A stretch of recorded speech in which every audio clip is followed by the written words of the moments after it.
Hello, good evening from Florence, or good night, I should say, to you. Good evening from Washington, D.C. Washington, D.C. It's good to meet you and talk to you. So, you are, I could say, a survey, exit polls prophet. You can tell us something about how the election is going on until now. It's very, very tight and very competitive. In fact, we may have a situation where one candidate wins the popular vote but loses in the Electoral College, which of course is ultimately what elects the President of the United States. We're just now getting some actual voting results in right now, but I've had a look at some of the exit polls, and I think that we're talking about a very, very close national popular vote, but it does look as if the states are trending towards President Obama, and there's a possibility that at this point as we speak, that President Obama wins a majority in the Electoral College. So we could have Romney winning the national popular votes, slightly maybe, and Obama getting the states' votes. This is what you're saying. I'm not going to say likely, but I will say very possible. We should be very cautious here, but it is a very possible outcome. And I believe the important question to ask here is not only who will win tonight, but will someone actually concede defeat? And that's a problem I think that we face here in the United States, that neither side would be able to accept the candidate of the other side winning the presidency, at least not without a continued struggle.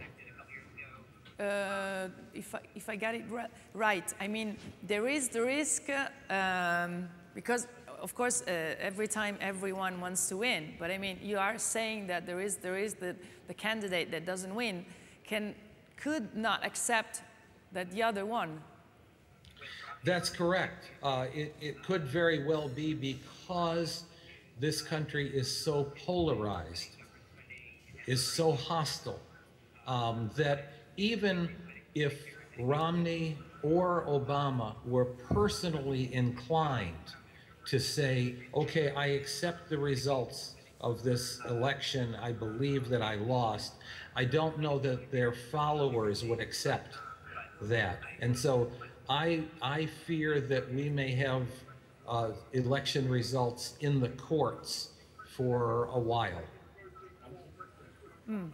But do we have to expect like riots in the streets, or because you are using heavy words? Yeah, I'm sorry. No, I want to understand. This is why I'm asking, because I want to understand. I don't believe riots in the streets. We have blogs and social media now. We don't need riots. Oh, okay. What kind of blood in social media? Like heavy comments, or can you tell us something about that? Like what kind of comments? It's very, very high intensive in terms of the feelings that supporters, liberal supporters of the president, very conservative supporters of Governor Romney have. And, you know, democracy is a beautiful system, but too often the loudest voices are the ones that make life difficult. It's not the silent majority or those who quietly go to work and then vote on election day, that it really is, in fact, you know, a problem with the loud voices, and that's what I fear in this situation.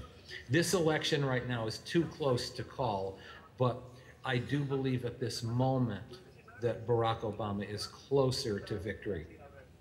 And is there the risk, I'm following your thoughts, is there the risk that, of course, we will not have a civil war, but we will end up in courts, and when everything gets back to Congress and White House, is there the risk that the president winning this election will not be able to to govern at the end because of the strong and ideological, I should say, opposition that the other part would enact.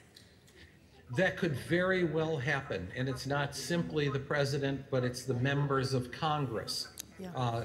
The Republicans who must listen to the loudest conservatives, and the Democrats who must listen to the loudest liberals. So, but let me just say this country faces a number of crises, one of which is what we call the fiscal cliff. Automatically on January 1st, 2013, $1 trillion will be cut from the United States budget. And that is not a good situation. They will be automatic unless the two political parties and their leaders can get together and work out a solution that is more fair to everyone included. So having a political crisis could actually be a catastrophic thing. But do you think that we can really talk about a risk? I mean, in Italy we know something about polarization and parties that don't get along and that don't cross the aisle, as you say. But is there not, because of what you say, the fiscal cliff, the economic crisis, do we really have the risk in the US that a party puts even its pride, I should say, or its ideology before the good of the country itself? Do we have this risk? We can make the argument that we have witnessed to some degree that sort of thing over the last actually 6 years, even before President Obama. Already. But I do believe that it's been a situation to contend with over the last 4 years. Things are right now, I think, very, very tenuous in terms of how the losing political party will accept the results of this election. And the slightest the difference of the votes, I think, the hardest to accept, because it's not only who wins, but how, I think. That is correct, and it's much larger than the two fine men who are running for president. It's much larger than Barack Obama or Mitt Romney. It's the state of the country today. We are at a balance, an equilibrium, a tipping point. So the American perfect democracy is not as perfect as anymore.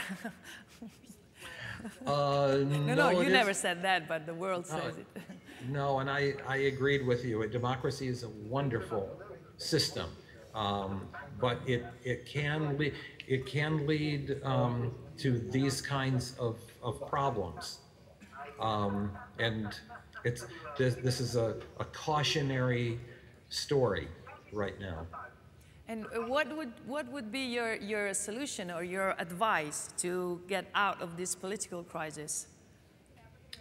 Well, you know, we had a historical precedent. We had Jimmy Carter brought the leader of Israel and the leader of Egypt with him to his Camp David in the late 1970s, and he said, "I know you two hate each other, but you're not leaving this room until you work out a solution."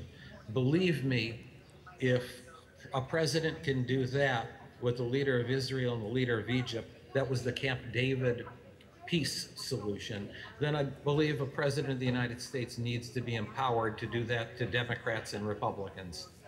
You cannot, this is a very serious crisis in just 2 months, the fiscal cliff. The president needs to get the leaders of both parties, and I believe whether that's Obama or Romney, they need to involve the other candidate in this process and say, we've got to all sit down and resolve this fiscal crisis, because no one will benefit if the fiscal cliff goes into effect January 1st. Maybe we can ask Jimmy Carter to put Mr. Romney and Mr. Obama together in the same room and get along and talk about. I see Imco, do you want to come on the stage? Do you want to say, Imco Brouwer, do you want to have a part of the interview with Mr. No? If possible, do we have a microphone? Yes, we do. Thank you so much for joining us. I know it has been very difficult for you to schedule to be with us, and we very much appreciate. I would like to know something more, if possible, to know about what are really going to be the real swing states. We know there are 11 states, but which one, according to you, to the results you have seen so far and the projections, which states are really, really key now, and even more than others, than the other of the 11, of the group of 11? I believe Virginia, North Carolina, Colorado, and Florida are the states to watch. I do believe that President Obama will win in Ohio. The other states are too close to call. How long will it take? I mean, of course, there may be court cases that may drag on for weeks, as we have seen. Yes, as we have seen in another occasion, of course. But, I mean, you say it's too close to call. It may really take not hours, but maybe even more than a day to get to, the results. No, you will get them soon. Right now, we're looking at 2 of those states that are tied and 2 of those states that are 1 point differences. And so in a situation like that, yes, we may not know this evening. Well, I have no further questions. I know that your time is very, very short. I don't know whether it's appropriate for you to ask a question. It's not appropriate. For the U.S. Consul in Florence, she's sitting on stage, but the U.S. Consul is maybe not allowed to ask questions about open elections, but I don't know. Lindsay's supposed to be there. I would just say thank you for the input that you've had tonight. It's been helpful, and I always appreciate it when people say things that I would like to say, but I can't because I'm the consul. Thank you. We can Like trade. that you have a political crisis, serious political crisis. Yeah, I totally agree with you. I think this is a very serious time, and I believe we have a lot of decisions to make about how we transition into these next 4 years, no matter who is president. And I hope that we can redefine this American dream for our young people, too. We were talking about that earlier, so that they will look forward to something. It may not be the same thing that we looked forward to as youth, but hopefully the kinds of ideals that Robert Kennedy promulgated, and that included justice as an American dream. Yeah. And in so many ways, we still have a long way to go. Do we have some more questions for Mr. ZOGBY, or we can have another person waiting already for a few minutes. Yeah. So thank you so much, John ZOGBY, to be with us. We very much appreciate it, and we cross our fingers that at least the result will be very clear and non-contested, and we are not going to say for whom we are in favor of. Thank you so much. Thank you very much. Thank you.